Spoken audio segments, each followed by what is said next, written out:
हमारा फिजिक्स में अपवर्तन चल रहा था। फिजिक्स में परावर्तन कंप्लीट हो गया था, उसके बाद अपवर्तन चल रहा है। तो अपवर्तन में हम लोगों ने अपवर्तनांक पढ़ लिया है और अपवर्तन के नियम पढ़ लिए हैं। उसमें एक स्नेल का नियम दिया था, वो भी पढ़ लिया है। जो अपवर्तन का दूसरा नियम है वो स्नेल का नियम है, वो भी पढ़ चुके हैं। अब उसी के आगे हमें पढ़ना है कि वास्तविक एवं आभासी गहराई, वास्तविक एवं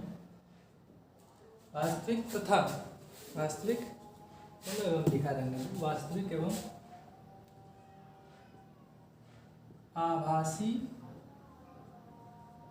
गहराई, ये पढ़ना है कि क्या होती है। कि जब हम किसी वस्तु को किसी पारदर्शी द्रव में रख देते हैं तो वस्तु हमें कुछ तल से ऊपर उठी हुई दिखाई देती है। यानी वास्तव में वस्तु तली में रखी होती है, वास्तव में वस्तु उस द्रव की तली में रखी होती है, परंतु वस्तु हमें कुछ उठी हुई दिखाई देती है। जैसे ये बर्तन बना लिया, इसमें कुछ ऊंचाई तक पानी भरा हुआ है, कुछ ऊंचाई तक पानी भरा हुआ है और इसकी तली में एक वस्तु रखी है। ये सिक्के का उदाहरण बहुत ज़्यादा प्रचलित है कि किसी द्रव की तली में एक सिक्का रखा है और जब हम ऊपर से कोई प्रेक्षक देखेगा तो वो सिक्का उसको कुछ उठा हुआ प्रतीत होगा, यानी सिक्का तली में नहीं दिखाई देगा। तो वास्तविक एवं आभासी गहराई में हमें प्रूव करना है कि n बराबर होता है वास्तविक गहराई अपॉन आभासी गहराई, यानी इस सूत्र का निगमन करना है। हम मान लेते हैं कि इसमें कैपिटल H गहराई तक द्रव भरा हुआ है और इसमें कोई इसकी तली में एक वस्तु रखी है। तो वस्तु से दो किरणें चलेंगी, एक तो पृष्ठ पर अभिलंबवत सीधी चली जाएगी और मान लिया प्रेक्षक इधर है तो दूसरी प्रेक्षक की तरफ जाएगी। तो पहले इस द्रव के तल पर आएगी, तो द्रव के तल पर जहां पर आपतित हो रही है वहां पर हम एक अभिलंब खींच लेंगे, अभिलंब इस तरह से। तो ये द्रव और वायु दोनों में क्या अंतर है? वायु विरल माध्यम है और जल सघन माध्यम है। इसका मतलब है कि प्रकाश की किरण सघन माध्यम से विरल माध्यम में जा रही है। तो जब प्रकाश की किरण सघन से विरल में जाती है तो अभिलंब की ओर, अभिलंब से दूर हटती है, अभिलंब से दूर हटती है इस प्रकार से। ठीक, जब प्रकाश की किरण सघन से विरल में जाती है तो अभिलंब से दूर हटती है। और यहाँ पर कोई प्रेक्षक है जो ये देख रहा है, तो अब प्रेक्षक को ये नहीं लगेगा कि ये वाली प्रकाश की किरण इधर से आ रही है फिर इधर मुड़ गई है। उसे ऐसा प्रतीत होगा कि ये प्रकाश की किरण ऐसे सीधे इधर से आ रही है। अब ये अपवर्तित किरण इधर जा रही है, ये वाली इधर जा रही है। अगर इनको आगे बढ़ाएंगे तो ये दोनों आपस में नहीं मिलेंगे। तो इसका मतलब है कि इस वस्तु का प्रतिबिंब आगे कहीं नहीं बनेगा, तो इसका प्रतिबिंब फिर इस बिंदु पर बन जाएगा जहां पर इसको पीछे बढ़ाने पर मिलती है। यानी इस बिंदु पर ये इस वस्तु का प्रतिबिंब बन जाएगा। यानी इतनी यहाँ पर वस्तु है, वास्तव में वस्तु यहाँ पर है और प्रतीत यहाँ पर होगी, यानी इतनी ऊपर उठ गई है। तो इस ऊपर से कितनी गहराई मान लेते हैं कि ऊपर से इसकी गहराई स्मॉल h प्रतीत हो रही है। वास्तव में गहराई है कैपिटल H और प्रतीत हो रही है स्मॉल h। जब ये आपतित किरण है तो ये आपतन कोण होगा I और इधर ये अपवर्तन कोण हो जाएगा R, क्योंकि ये वाली प्रकाश की किरण और ये प्रकाश किरण समांतर है और इनको ये काट रही है। तो जितना ये R है तो ये वाला कोण भी तो R ही हो जाएगा, संगत कोण R हो जाएंगे। और फिर ये वाला कोण,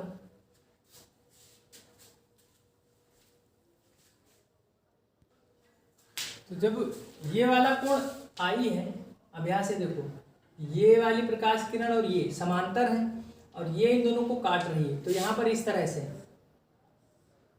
और ये, तो ये और ये कोण एकांतर कोण हो गए। तो अगर ये वाला आई है तो ये वाला भी आई ही होगा, यानी ये कोण आई होगा। अब हम यहाँ पर नामकरण इसका कर देते हैं, इसको नाम दे देते हैं O पॉइंट, इस पॉइंट का नाम A और इस पॉइंट का नाम B रख देते हैं, और इसको यहाँ से मिला देते हैं, और इस पॉइंट का नाम रख देते हैं C। ये पॉइंट A हो गया, ये C, और ये वाला पॉइंट B, और ये वाला पॉइंट O। अब यहाँ पर दो त्रिभुज, क्योंकि हमें ज़रूरत पड़ेगी स्मॉल h की यानी BC की, और ज़रूरत पड़ेगी OB की। चलिए इसमें हम tan थीटा लगा देते हैं, यानी tan का सूत्र लगा देते हैं। अब देखो ये वस्तु यहाँ रखी है, इससे ये जो प्रकाश की किरणें चली हैं ये बहुत ही कम दूरी पर जा रही हैं, इनके बीच में गैप बहुत कम है, क्योंकि अगर गैप अधिक होगा तो ये आँख में कैसे प्रवेश करेंगी, आँख छोटी होती है। तो इसका मतलब ये कोण I और R ये भी बहुत छोटे होंगे, क्योंकि वस्तु से चलने वाली प्रकाश किरणों के बीच में दूरी बहुत कम है, यानी बहुत ही कम पथ में चल रही हैं। तो हम पहले त्रिभुज लेते हैं, ये समकोण त्रिभुज हो जाएगा ABC में, त्रिभुज ABC में लगा देंगे tan R बराबर, ये वाला कोण R है तो tan R, तो tan होता है लंब बटे आधार, कोण के सामने की भुजा, ये AC हो जाएगी लंब, और इस पर कोण बन रहा है तो ये BC आधार।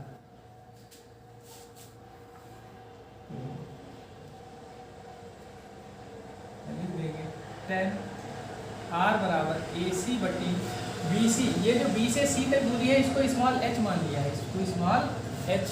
तो कोण I व R छोटे हैं, तो जब कोण छोटे होते हैं, क्योंकि कोण R बहुत छोटा है, तो जब छोटा होता है तो हम R बराबर tan R यूज कर देते हैं, तो इसका मतलब है कि R की वैल्यू आ जाएगी AC अपॉन H, इसको लिख देंगे समीकरण 1। अब हम लेते हैं त्रिभुज AOC, त्रिभुज AOC में tan I कोण है I, तो tan I बराबर लंब, तो इसके सामने की भुजा AC है, ये लंब होगी, लंब बटे आधार, क्योंकि ये 90 अंश है तो ये तो भुजा हो गई कर्ण, और आधार O से C तक यानी OC। तो इस प्रकार यहाँ पर भी I छोटा है तो tan I बराबर I AC upon OC, O से C तक गहराई कितनी द्रव की, कैपिटल H, ये समीकरण 2। अब इसमें यूज कर देंगे स्नेल का नियम। स्नेल के नियम से n बराबर होता है sine I upon sine R, तो n बराबर साइन, तो I और R छोटे हैं, जब I और R छोटे हैं तो हम लिख सकते हैं I अपॉन R, यानी साइन I की जगह पर I और साइन R की जगह पर R। तो I की value AC upon H, I की वैल्यू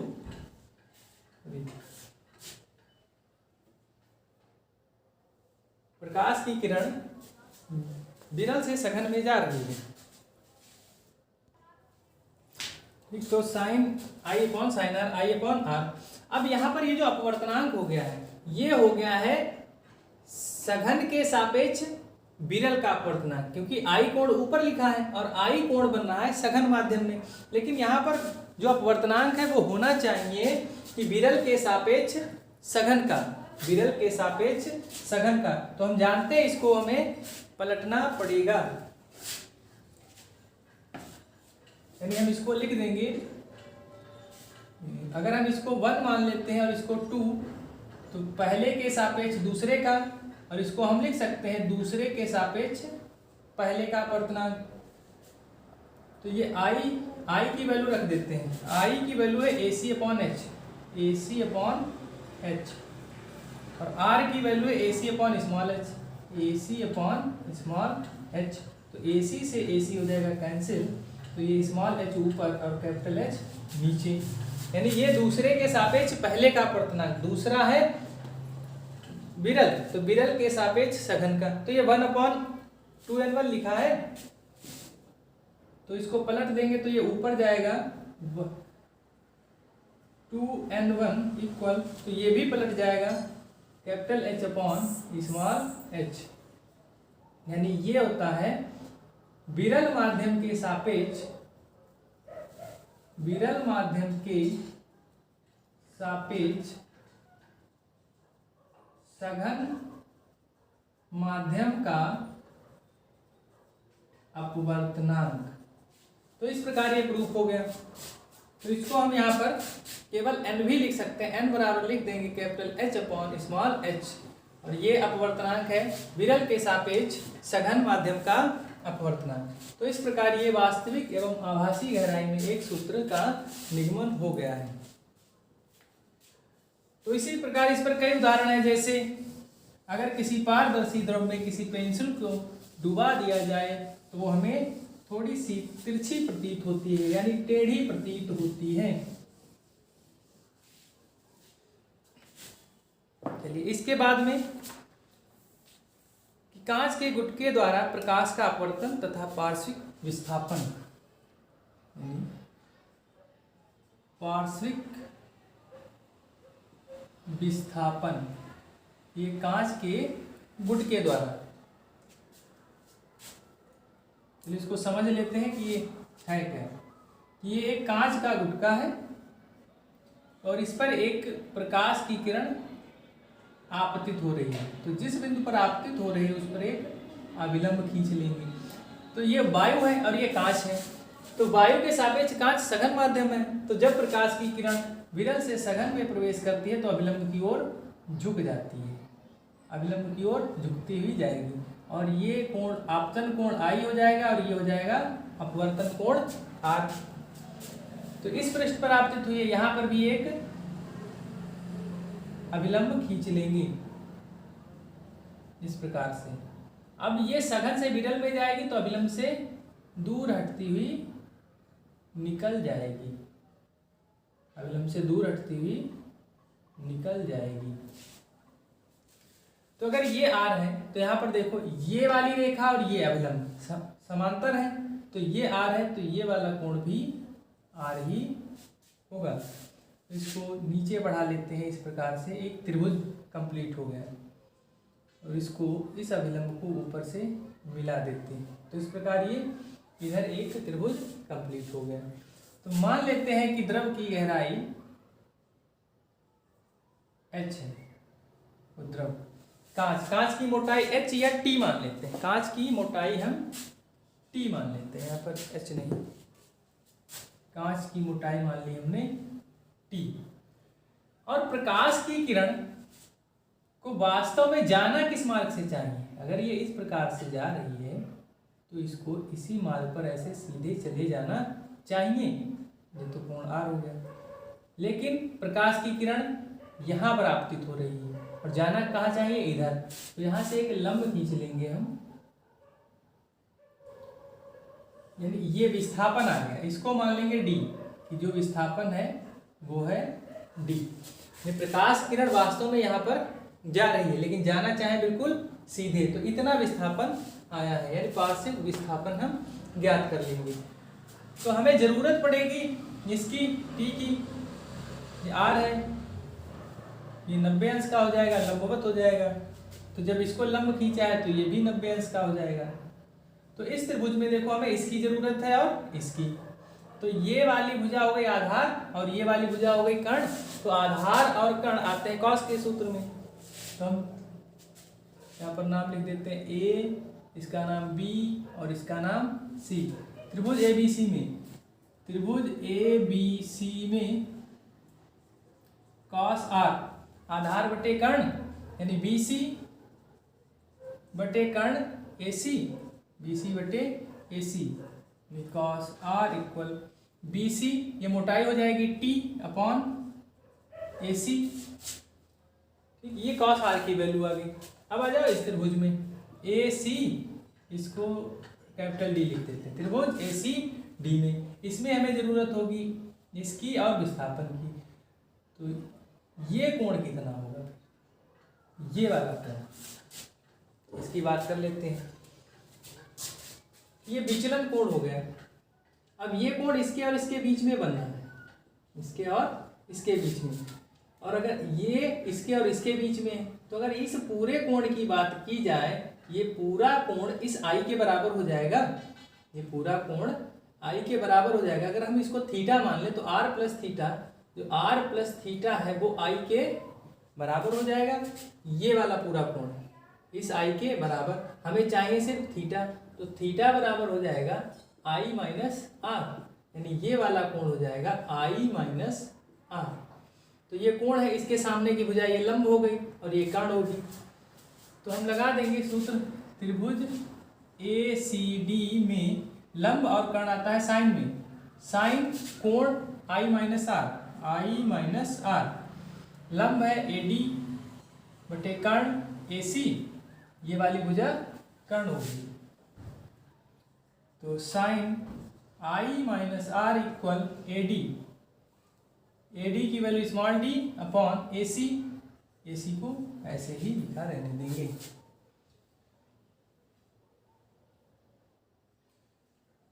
हम यहां से ए सी की वैल्यू कैलकुलेट कर लेते हैं। ए सी इक्वल मिलेगा टी अपॉन कॉस आर, ये इसकी जगह पर और ये उसकी जगह पर। अगर हम यहां से ए सी की वैल्यू कैलकुलेट करेंगे तो मिलेगी D upon sine I minus R. तो ये वैल्यू ए सी की है, ये वैल्यू ये भी ए सी की है, यानी लेफ्ट हैंड साइड इक्वल है तो राइट हैंड साइड भी इक्वल हो जाएंगे। यानी इसका मतलब है कि D upon sine I minus R equal हो जाएगा टी अपॉन कॉस आर के, और यही विस्थापन है। डी इक्वल टी, और ये ऊपर चला जाएगा तो हो जाएगा sine I minus R upon ये कॉस आर। तो ये पार्श्विक विस्थापन हमें इतना मिल गया है। इस प्रकार से इस फार्मूले का निगमन कर लिया जाता है कि पार्श्विक विस्थापन क्या है, यानी इसकी किरण में कितना विस्थापन आया है, इसको प्रारंभ में जाना चाहिए इस तरफ, यानी वास्तव में इसका मार्ग सीधा, लेकिन जब ये विरल से सघन में जाती है तो अविलंब की ओर झुकती है। तो कितना विस्थापन आया है, ये वही विस्थापन है। ठीक, तो इस प्रकार ये डेरिवेशन भी कंप्लीट हो गया।